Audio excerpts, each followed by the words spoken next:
নেই, দেখো কোনো জায়গায় এসেও শান্তি নেই। তো এখন আমার চুলগুলো না এমনি হুস্কো ফুস্কো হয়ে যায়। তো কি করব, তার জন্য হচ্ছে আমি চিরুনি বের করে মাথাটা একটু হাসিয়ে নিলাম স্টেশনেই। Hello everyone, welcome. তো এই প্রথম আমি হাওড়া স্টেশনে আসলাম। তো আমি না এত বড় স্টেশন কোনোদিনও দেখিনি, তার জন্য আমি একটু অবাকই হয়ে গেলাম যে একটা স্টেশন এতটা বড় হতে পারে। তার জন্য আমি আবার তোমাদেরকে ঘুরিয়ে ঘুরিয়ে দেখাচ্ছিলাম, দেখো কত বড়। এখনো স্টেশনে বসে আছি, আর এই যে আমার বৌদি মনে এখন রেস্ট নিচ্ছে, ঘুমিয়ে পড়েছে। আর ওরা ওইদিকে, কারণ আমরা সবাই এক জায়গায় সিট পাইনি, তার জন্য আমি জানলার ধারে বসে আছি। তার জন্য একটু মানে হাওয়া লাগা আছে, একটু ভালো লাগছে। এখন আমরা পৌঁছবো 10:30টার, মানে কখন বেরিয়েছিলাম, একটু সকালে বেরিয়েছি, এখনো পৌঁছলাম না।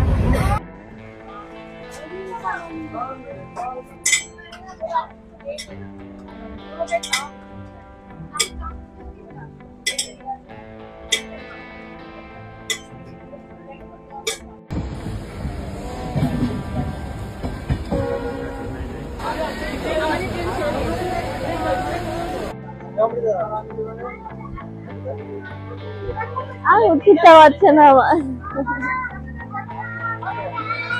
চলে এসছি। একটা মন্দির ওখানে। তো আমরা আমাদের ডেস্টিনেশনে পৌঁছে গেছি। ওই যে দীঘা, ওটা উল্টে গিয়েছে, তার জন্য দীঘাটা বোঝা যাচ্ছে না।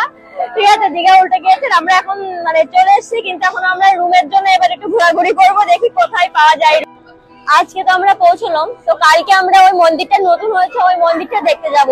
তোমরা কে কে দেখে গেছো সেটা জানিও, আর আমি কালকে দেখাবো, সেই রিভিউটাও আমি তোমাদেরকে কালকে দেবো। তো ওই দেখো, এইটা আমরা দিয়ে এসেছি। তোমরা এমন কে কে করো কমেন্ট করে জানিও আমাদের অবস্থা দেখো। আর ওই যে দীঘা এসে একদম গেম খেলছে, আর এই যে একদম শুয়ে আছে বোর করে।